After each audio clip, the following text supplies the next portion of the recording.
Okay, so it's 11 o'clock, and once again, I'm here by myself. Um, Hope some of you are getting these videos.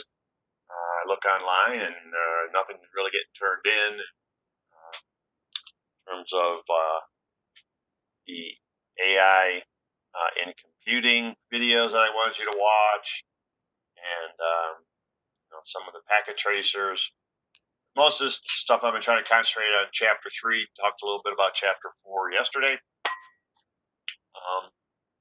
What I want to look at today is the Chapter 3 packet tracer, because unless some of you really learned how to code in Python, I don't know if anybody could have completed it. So I was kind of hoping somebody would ask. So I'm going to kind of go through it today.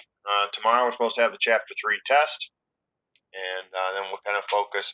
There's a couple more things in Chapter 3 that I really wanted to go over. The up the labs with WebEx, one where you use a program called Postman, and then one where we take that and integrate it with the Raspberry Pi.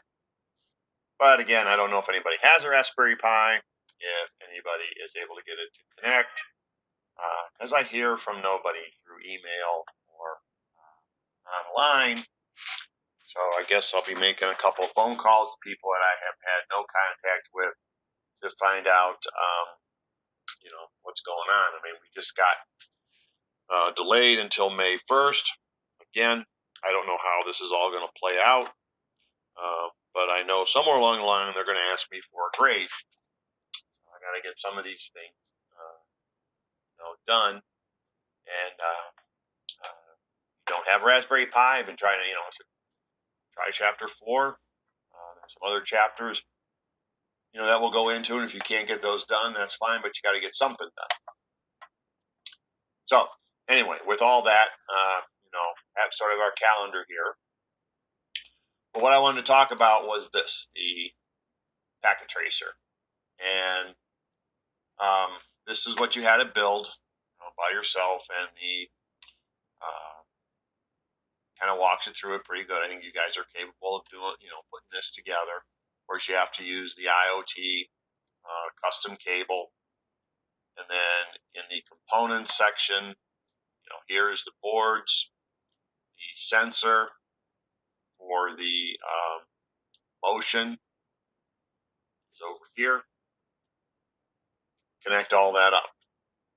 That part is just trying to show you how, again, interacting with this would represent sort of like the Raspberry Pi.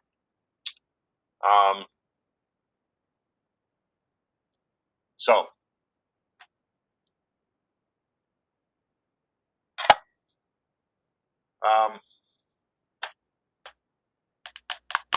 the code. So that was what the lab was all about. So you connect it up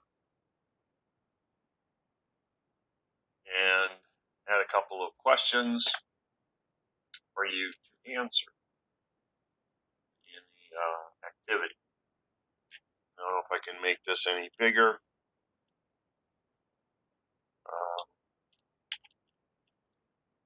Doesn't look like it, but these are just to kind of follow along. But you had to write the code, and that's where it gets a little tricky in this packet tracer. So what happens when you do that, and zoom in a little bit on this.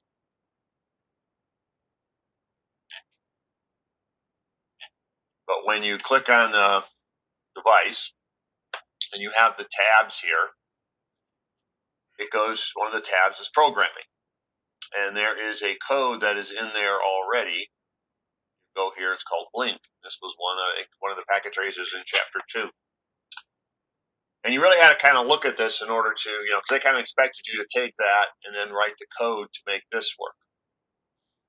So a couple of things in Blink. When you click on that, it creates a main program. Everything in Python in the Raspberry Pi or the packet tracer runs off of main.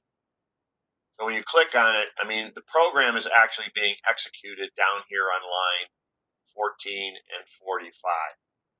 Or 14 and 45, 14 and 15. This is actually the program right here. And the program calls a function, which you define up here.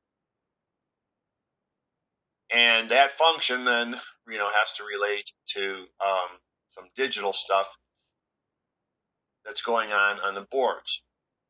So one thing you have to do is you have to import about the pins, and then time, because we're going to use delay. And then in this digital write, there's always two factors, and one of them is the pin. First one is the pin. So this would have been connected to pin 1. And the second one is the value.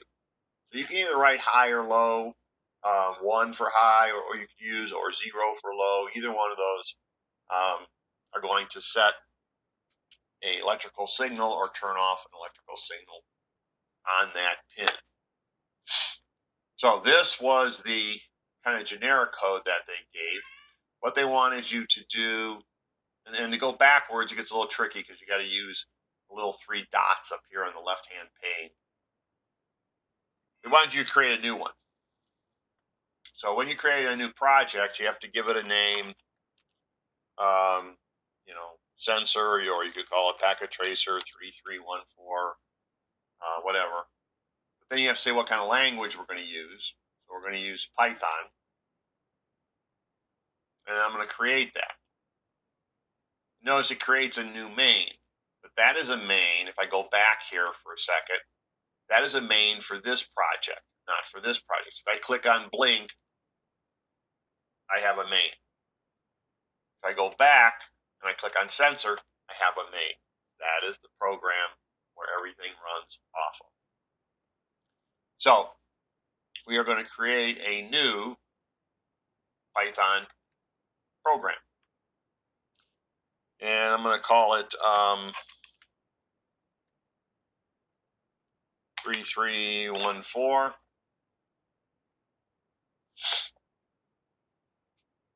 And it gives me a set of code, or a place to put code. Now, the code for this requires a couple of things.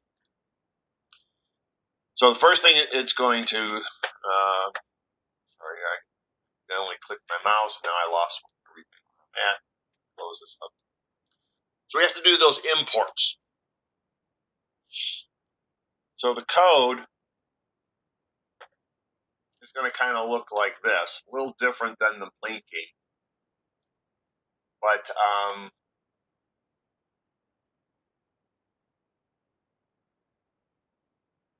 zoom in here a little bit, make it a little bigger.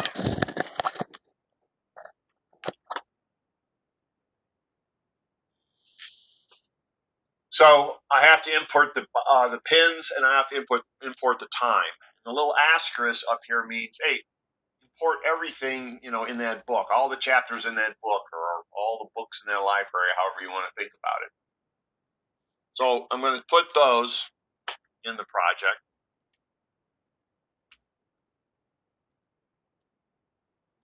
And then, even though like main is down here, where it's actually running, I have to define main up here. So I'm going to define main.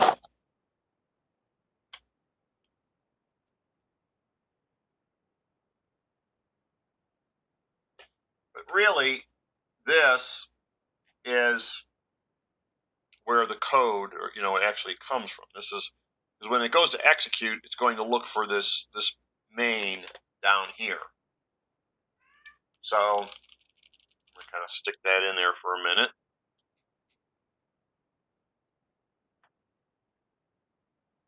So this is where the code is actually going to start.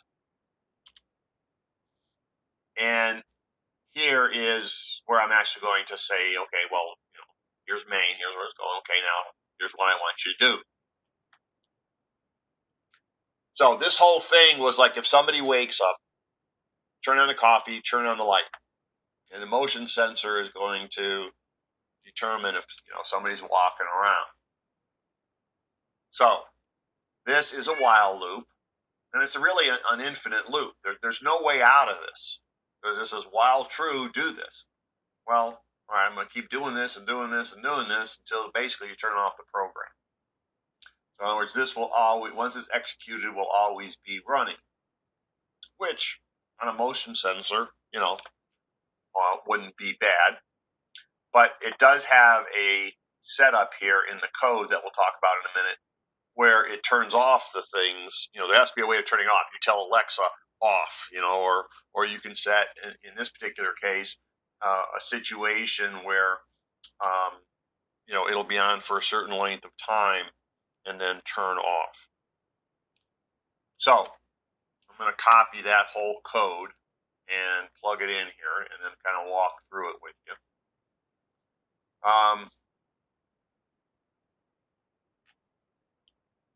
Now, in the lab, they refer to the lines, look at the different lines and everything. And that is what, these numbers are. And what's kind of cool here is if, you were trying to do this and, a lot of code, you can actually reduce these things. So, okay, here's my main code. Okay, here's where I define it. Okay, well, what's in that definition? Okay, right here.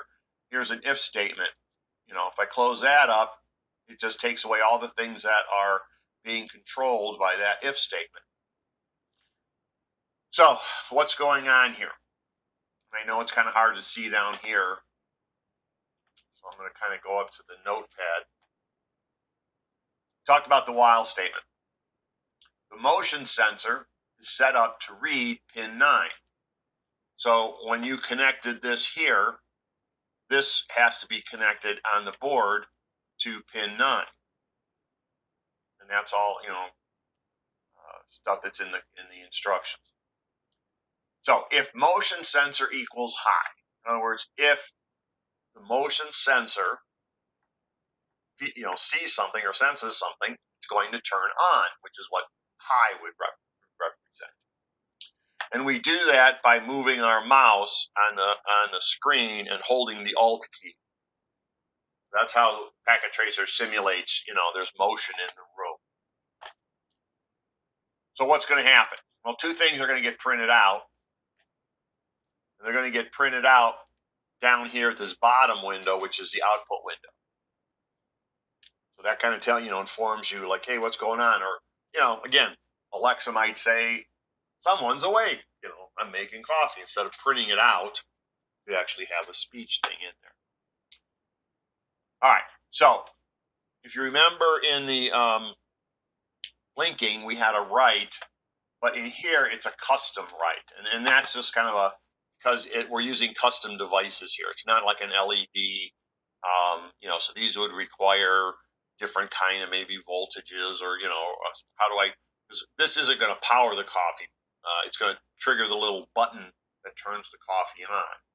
And this isn't necessarily going to, turn the lamp on. It's going to trigger the switch that turns the lamp on. So anyway, they're custom writes, right? And these are the pins. So the coffee is connected to pin 1.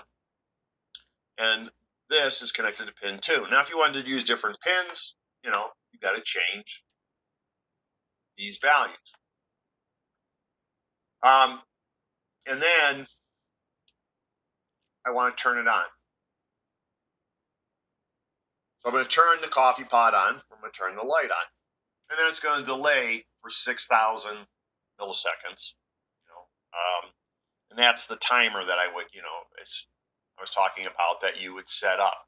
Because, the coffee should be made at a certain time and you're going to, let that run. And this is just to simulate that thing running. There's lots of other things in real life that you would, say, hey, I want it to run longer, or when you get a done signal from the coffee, then, turn off. In our case, we just let it run for a certain amount of time. When that time expires, say, hey, coffee's done. And when the coffee is done, then we're going to turn off the coffee pot because pin 1 is going to go to 0. Pin 2, because it's sending an impulse for this whole 6,000 seconds. Letting electricity flow. It's making a circuit. And then I'm going to turn it off on the lamp light. Then I'm going to wait 500 milliseconds, and then I'm going to loop back up. Now again, I'm not going to execute this right away because yes, this loop is running, but I only do this part when it is looking for somebody moving in the room. So if this motion sensor is low, in other words, nobody's moving in the room, this will never get done. And I'll just wait another 500 milliseconds, check the sensor, wait another 500 milliseconds, check the sensor. Oh, somebody's moving, execute. And it'll be constantly on. So when I run this program in the packet tracer, and again, I know this is small and hard to see, but if I make it bigger, it doesn't really make the font any bigger. Oh, wait a minute, there's my zoom. Sorry. See that earlier. So now when I run this, I'm going to come up here to click run. And I get a little message down here that says starting sensor, which means the program starting sensor, not the sensor in the packet tracer. It's because I called the program sensor. So it means the program sensor written in Python is running.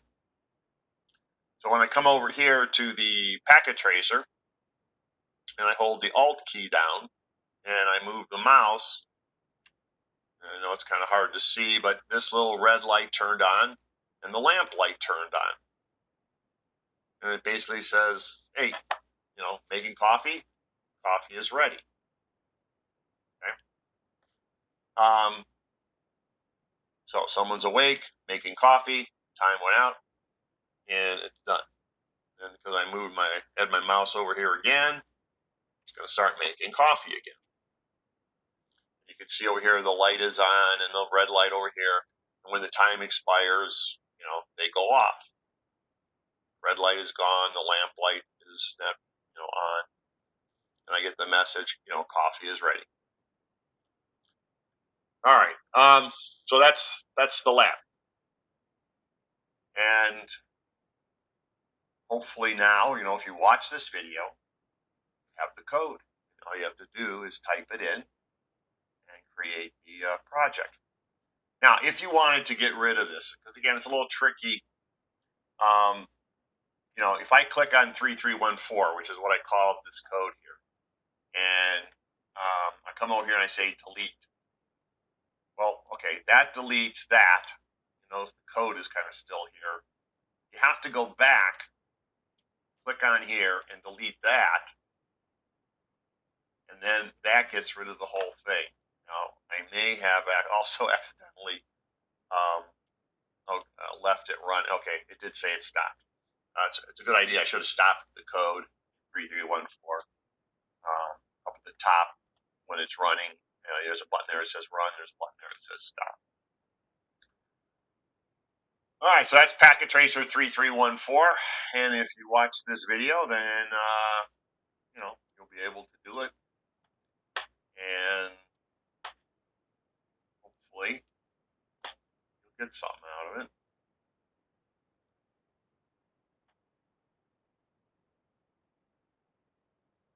And okay, I don't need to save that because I already did it.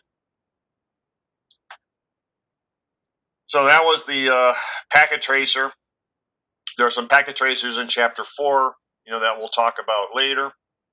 I was going to also be here in case anybody had any questions on the study guide or anything in chapter 4. But since nobody's here, I'm going to close this thing up and post it online, send out an email and tell everybody it's there. And then